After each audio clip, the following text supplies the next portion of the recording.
رسول الله لا يعلم الغيب وهو حي، ولو كنت أعلم الغيب لاستكثرت من الخير وهو حي.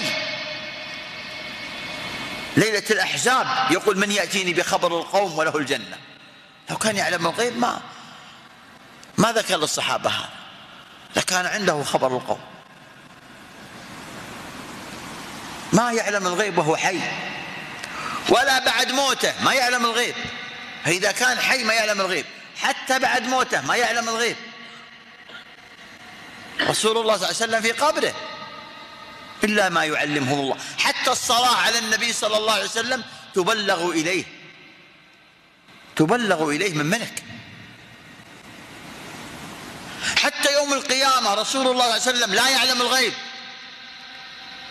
فلما يأتي أقوام ويقول: صحابي يرى فيهم علامات الأمة من السجود وآثار الوضوء، فيقول: إنك لا تدري ماذا أحدثوا بعدك. شو تقول الملائكة له؟ إنك لا تدري. فهو لا يدري وهو حي، ولا يدري في البرزخ، ولا يدري يوم القيامة. الغيب علمه إلى من؟ إلى الله، هو الذي يعلم الغيب. فمن وصف أحدا بعلم الغيب من دون الله فقد كفر. هم يقولون يعلمون الغيب، ونسبوا الغيب حتى وصل بعضهم إلى الشرك. خوف السر، تعرفون ايش خوف السر؟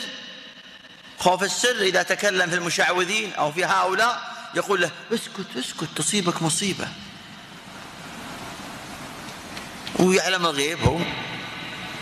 هكذا تعلقت القلوب بغير الله.